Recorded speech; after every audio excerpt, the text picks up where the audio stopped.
పరకామణి చోరీకి సంబంధించి హైకోర్టు కీలకమైన వ్యాఖ్యలు చేసింది. రాబోయే రోజుల్లో పరకామణి లెక్కింపుకి సంబంధించి ఏ విధంగా జాగ్రత్తలు తీసుకోవాలో, ఇప్పుడు చేసినటువంటి తప్పుని అసలు తప్పుగా కాదు నేరంగా అన్నిటికీ మించి ఒక మహాపాపంగా పరిగణించాలని చెప్పేసి హైకోర్టు వ్యాఖ్యలు చేసినట్టు అర్థమవుతుంది. మరి ఇదే అంశానికి సంబంధించి పూర్తి విషయాలు తెలుసుకోవడానికి మనతో ఉన్నారు సోషల్ యాక్టివిస్ట్ శ్రీలీల గారు. మేడం నమస్కారం అండి.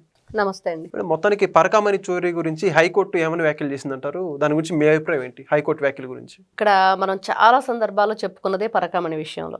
అది ఒక ఇంట్లో జరిగిన దొంగతనం కాదు, లేకపోతే ఇద్దరు వ్యక్తుల మధ్య జరిగిన చోరీ కాదు.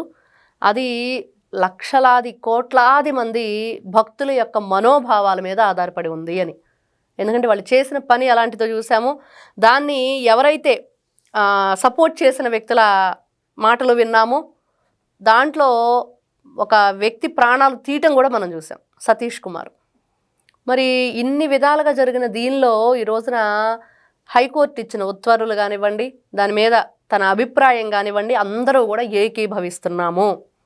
చాలా చక్కగా సరైన సమయం ఇప్పుడు ఆలోచనలకి మనం ఏదైతే అక్కడ మార్పులు చేర్పులు చేయాలనుకుంటున్నామో అది కోర్టు ఆదేశాల మేరకు తీసుకుంటే నిజంగా ఇప్పుడున్న ఎవరైతే ఈ జనరేషన్ కానివ్వండి, ఆలోచన విధానం, కొత్త ఏదైతే ఉపకరణాలు అన్నీ వస్తున్నాయి. అదేవిధంగా లెక్కింపుకు సంబంధించి డబ్బులు ఇప్పుడు ఈ మిషనరీ కొత్తగా ఏదైతే ఇంకా మాన్యువల్గా ఎవరు కూడా దాన్ని లెక్కింపుకు తీసుకోవద్దు. ఈ రోజున ఎవరికైనా సరే ఎంత మంచి ధర్మాత్ముడికైనా ఒక్కసారిగా చూస్తే కన్ను కుట్టిద్ది, మనసు మారిద్ది, బుద్ధి చంచలం వచ్చేస్తుంది. అదే చెప్పింది కోర్టు. తలుపులు బార్లా తీసేసి ధనం మొత్తం వాడికి చూపిస్తుంటే ఏదోటైనా వాడికి కన్ను కొట్టిద్ది, ఏదోటైనా తీసుకోవాలని దుర్బుద్ధి పుట్టిద్ది. కాబట్టి దాన్ని ఎవరిచ్చారు? తలుపు తెరిచుంటే కుక్కలు వచ్చేస్తాయి కదా, తినేసి వెళ్ళిపోతాయి కదా. అంతే. ఏదైనా సరే మనం చేసే కార్యక్రమం ఏంటి, దాని వెనకాల వాళ్ళకి ఆలోచన రావడానికి కారణం ఏంటి, దాన్ని ప్రోత్సహించింది ఎవరు? ఈ రోజున ఇందాక ఒక వ్యక్తి ప్రాణాలు తీసే వరకు ఇది వచ్చింది. కాబట్టి ఈ రోజున ఏఐని ఆ సీసీ కెమెరాలకు అనుసంధానం చేసి అక్కడ ఏదైతే ఈ కానుకల లెక్కింపు ఉందో ఆ ప్రక్రియని ఇంకా మనుషుల చేత వద్దు అనేది కోర్టు ఆదేశాలు జారీ చేసింది. ఓకే, మరి అయితే ఇప్పటికే ఆ యొక్క ఏదైతే ఆ చోరీ జరిగిందో దానికి సంబంధించి హైకోర్టు అనేక వ్యాఖ్యలు చేసిన నేపథ్యంలో ఇప్పుడేం మాట్లాడతారు భూమన కరుణాకర్ రెడ్డి వీళ్ళందరూ కూడా? మరి ఏం మాట్లాడతారో చూడాలి. వాళ్ళ కోర్టులు అంటే లెక్కలేదండి. నిన్న సుప్రీంకోర్టు పిన్నెల్లి రామకృష్ణారెడ్డి బ్రదర్స్ గురించి లొంగిపోమని ఆదేశాలు ఇస్తేనే వీళ్ళు క్యాండిల్స్ ర్యాలీలు, మరి నల్ల కండువాలు వేసుకొని కూర్చోవటం. ఏమనుకుంటున్నారు వాళ్ళు? ఏమన్నా కందుకూరి వీరేశలింగమా లేకపోతే టంగుటూరి ప్రకాశం పంతులు గారా? ఏం చేశారు అంటే అంత అన్యాయం చేశారు, అక్రమం చేశారు, మనుషుల ప్రాణాలు. అసలు ఇంకా వాళ్ళు కత్తులతో గొడ్డళ్లతో కాకుండా ఇంకా బళ్ళెక్కి తొక్కించటమే. ఈ స్కార్పియోలు, ఈ టాటా సుమోలు ఎక్కించి మనుషులను తొక్కించేయటమే. అట్లాంటి వ్యక్తులకి వీళ్ళు సపోర్ట్ చేస్తున్న ఈ టైంలో మరి మీరంటున్నట్లుగా భూమన కరుణాకర్ రెడ్డి ఈ కోర్టు ఆదేశాలకు ఏం సమాధానం చెప్తాడంటే 100 రకాలు చెప్తారు. వాళ్ళు దేనికైనా వాళ్ళు రెడీగా ఉన్నారు, అబద్ధాలు చెప్పటానికి, అన్యాయంగా మాట్లాడటానికి, అన్యాయం వైపు నిలబడటానికి. జగన్మోహన్ రెడ్డి గారు ఎంపీగా, ఎమ్మెల్యేగా మరి గెలిచి సీఎంగా చేసి 16 నెలలు జైల్లో ఉండి 12 సంవత్సరాలు బెయిల్ మీద ఉన్న వ్యక్తి ప్రెస్ మీట్ పెట్టి ఏం చెప్పాడండి? చిన్న దొంగతనమేనా అన్నాడు సింపుల్గా. నీ ఇంట్లోదా, లేకపోతే మీ కార్యకర్తల ఇంట్లోదా, మీ నాయకుల ఇంట్లోదా? ఎవరింట్లో దొంగతనం అది? ఎవరు సొమ్ము ఎవరు కొట్టేశారు? భక్తులు ఎంతో గౌరవంతో, స్వామి మీద ప్రేమతో, భక్తితో వాళ్ళ కోరికలు నెరవేరిస్తే స్వామి నీకు ముడుపు కట్టాము ఇచ్చిన డబ్బుల్ని మీరు అడ్డగోలుగా దోచేసి ఈ రోజున చిన్న తప్పు అంటే ఎలా ఒప్పుకుంటారు? భూమన కరుణాకర్ రెడ్డి ఏదైనా ఈ కోర్టు ఆదేశాల మేర మాట్లాడితే మరి కోర్టు ఎలాంటి చర్యలు తీసుకునిద్దో వాళ్ళ మీద ఈ రోజున కోర్టు కూడా ఆ విషయం చెప్పాలి. ఈ రోజున లెక్కింపు గురించి చెప్పారు, ఎలా లెక్కించాలో చెప్పారు, సీసీకి ఏని అటాచ్ చేయమని చెప్పారు, అన్నీ చెప్పింది కదా కోర్టు.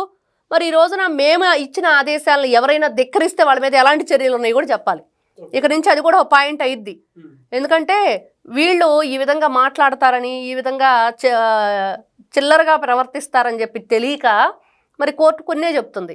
ఇది కూడా చెప్తే గౌరవ న్యాయస్థానాలు, న్యాయమూర్తులు దయచేసి ఇట్లాంటి వ్యక్తులకి మళ్ళీ ఇట్లాంటి పిచ్చి మాటలు మాట్లాడే అవకాశం ఇవ్వకుండా చేయవలసిన బాధ్యత కూడా ఈ రోజున కోర్టుల మీదే ఉంది. నాకు మీరు చెప్పారు చిన్న చోరీ అని జగన్మోహన్ రెడ్డి అన్నాడని. మరి హైకోర్టు ఈ రకమైన వ్యాఖ్యలు చేసింది. జగన్మోహన్ రెడ్డి అసలు చోరీ కాదన్నట్టుగా మాట్లాడుకుంటూ వచ్చాడు. హైకోర్టు వ్యాఖ్యలు దృష్టిలో ఉంచుకున్నా ఏమన్నా జగన్మోహన్ రెడ్డి మాట మార్చుకునే అవకాశం ఉంటుందా? మార్చుకోడండి. ఆయన ఎలా మార్చుకుంటాడు? అసలు ఆయన మార్చుకోవటం అంటే మడం తిప్పం, మాట తప్పం. ఏదైనా ఒకసారి మాట్లాడాడంటే తిప్పుకునే పరిస్థితి కాదు.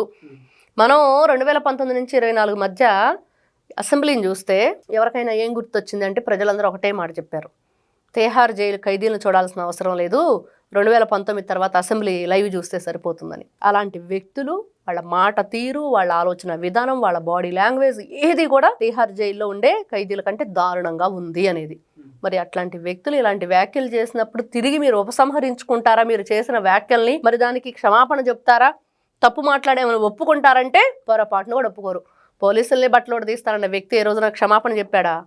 సెంగైన కారు తొక్కిచ్చినప్పుడు మరి తప్పు అయిపోయిందని చెప్పేసి మాట్లాడా మీడియా ముఖంగా? దొంగతనంగా వాళ్ళ ఇంటికి పిలిపించుకున్నాడు అక్కడ ఉన్న బాధితుల్ని.